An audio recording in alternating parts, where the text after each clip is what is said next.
responsibility. Instead, they doubled down. In 2021, Democrats passed the largest debt limit increase in American history.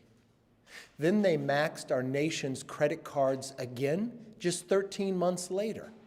Now, President Biden wants Congress to raise the debt limit yet again, without a single sensible change to how government spends your hard-earned money. None. Does that sound responsible to you?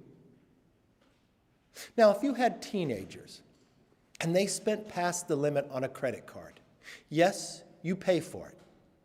But, now this is important, you don't allow their bad spending habits to continue. You change their behavior so it never happens again. You teach them to be sensible, responsible, and accountable adults. Well, I think I speak for most Americans when I say it's time for Washington to change its behavior and act like adults. 90 days ago, the American people chose to give Republicans power in the House of Representatives because we are committed to finding solutions that curb inflation. At its source, wasteful Washington spending. We are already changing the behavior of this government. The runaway spending of the last few years, it's over. Now we must return Washington to a basic truth. Debt matters. The debt limit is one of the most important opportunities Congress has to change course.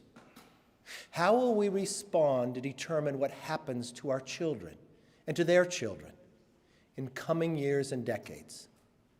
The choice is clear. We can have reckless spending, or we can have responsibility. We cannot have both.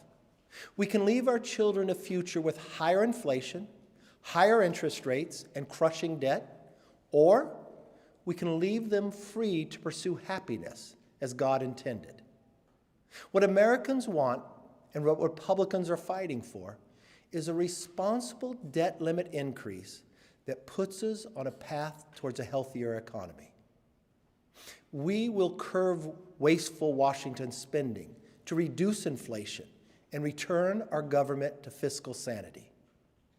We will preserve our ability to defend this nation against threats abroad. Cuts to Medicare and Social Security, they are off the table. Defaulting on our debt is not an option. But neither is a future of higher taxes, higher interest rates, and an economy that doesn't work for working Americans. Debt limit debates have been used for nearly every successful attempt to reform federal spending in living history. Why? Because the problem only gets solved when both parties come to the table. But don't just take my word for it. Here's what then Vice President Biden said when he negotiated a debt limit increase with House Republicans in 2011. You can't govern without negotiating, he said. Those are his words. That's what his sensible standard. And House Republicans are following it now. Mr. President, it's time to get to work. Surely we both agree that the national debt is too high. Surely we both agree that inflation hurts American families. Surely we can trim waste and streamline programs to make them both stronger and more efficient. So let's do this. As a senator, you voted against raising the debt ceiling, Mr. President. To quote your words, your vote in 2004 was a protest of the policies that have brought us to a point and a demand that we change course. We need a different approach. No drawing lines in the sand or saying it's my way or the highway. No policy gimmicks or political games. But most of all, no blank checks for runaway spending. Just sensible, responsible solutions to our growing national debt. Now, here are mine.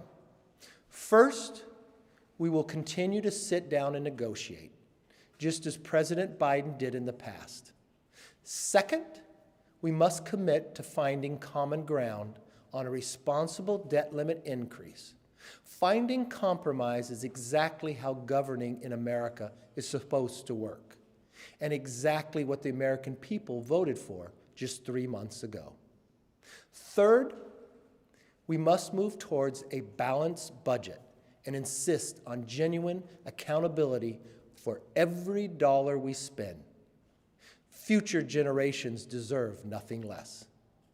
A responsible debt limit increase that begins to eliminate wasteful Washington spending and puts us on a path towards a balanced budget is not only the right place to start, it's the only place to start. My fellow Americans, I cannot stand still in the face of a growing national debt and diminishing economic opportunities. My colleagues and I in Congress were elected at this moment in time to restore your voice in Washington and to deliver the bright future you want, need, and deserve, not only for you, but for your children and their children. We will not let you down. Mr. President, congressional Republicans are ready to act, to save our country, and to make America stronger. I hope you will join us. Thank you, and God bless.